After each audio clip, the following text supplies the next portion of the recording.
Chair now recognizes Ms. Greene from Georgia. Thank you, Mr. Chairman. On July 25th, 2023, Chairman Comer and I sent the Department of Justice a letter requesting information related to victims of Hunter Biden, specifically women he sexually exploited and then claimed as deductions on his taxes through his law firm. But he never paid those taxes. Not surprisingly, the Department of Justice did not respond.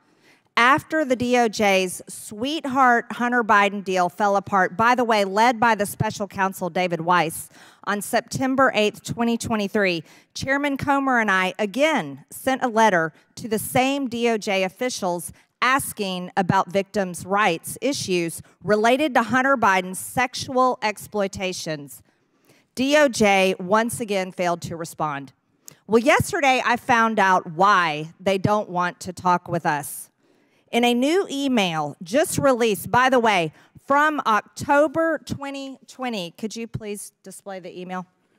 The Delaware U.S. Attorney's Office, DOJ, Tax, FBI, and IRS described evidence they have related to Mann Act violations.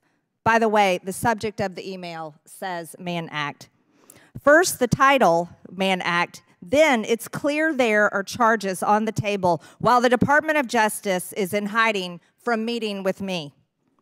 The Department of Justice and IRS email and David Weiss's Delaware U.S. Attorney's Office, the email states there are communications with trafficker number 1 and trafficker number 2, and that Hunter Biden had escorts who traveled across state lines.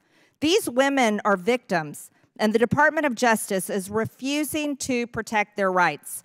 Not only that, David Weiss, the now special counsel in charge of supposedly investigating Hunter Biden, has been clearly covering up Hunter Biden's crimes since before the 2020 election, which is undoubtedly election interference. David Weiss is complicit and must be removed from the special counsel. We also have more information we subpoenaed.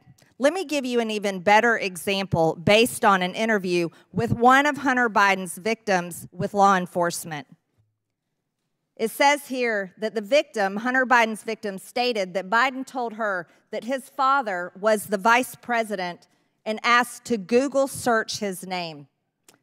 Hunter Biden's victim stated she told Biden she was not interested in Google searching his name and just wanted to be paid. Hunter Biden's victim stated that Biden then showed her a picture of his father with President Barack Obama. Don't forget his father was vice president then.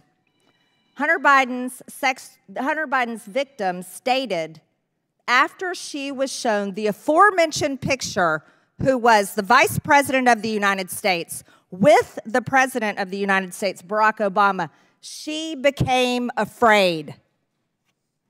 After Hunter Biden's victim left the location, she arrived back at her apartment and told her friend, who she was just with, Hunter Biden's victim stated that her friend told her, "You have no idea who you're dealing with."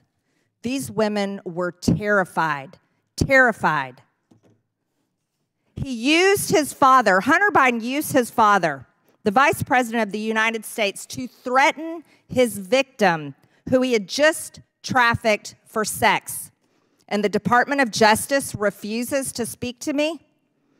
Hunter Biden needs to be held accountable for his sexual exploitation of women. And we've shown more evidence.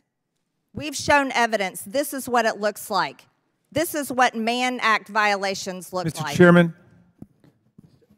I reclaim my time. I'd like to challenge the use of this exhibit under Clause 6 of Rule 17.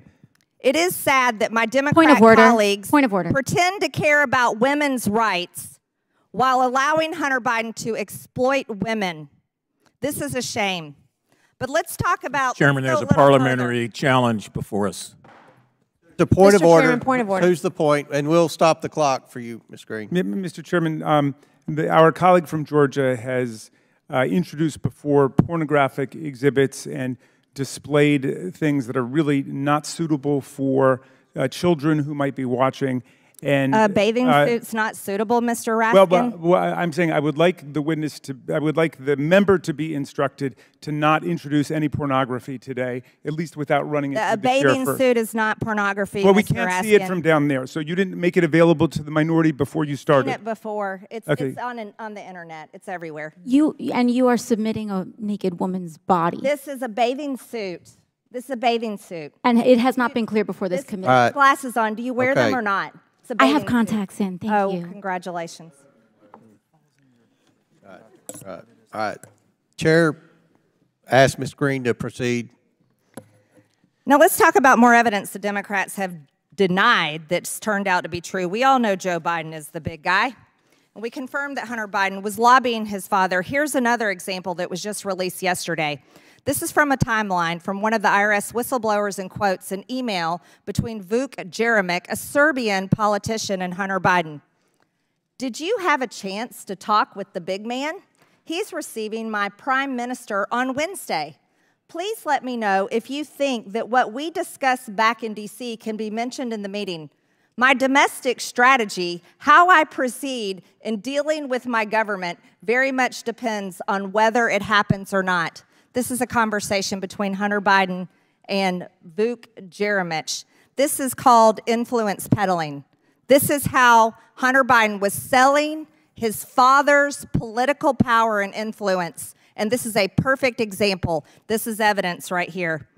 I'd like to remind everyone that this is the beginning of the impeachment inquiry, where we're casting a wide net and finding every single person, whether it's last administration, the administration before that, and whether it's the current administration, that has covered up the crime of the Biden family, and we will continue pulling more evidence forward. We're 54 seconds over, Mr. Chairman. And I'll let Mr. Goldman go over 30 seconds. So we owe you 20 seconds to Mr. Moskowitz. It's your lucky day.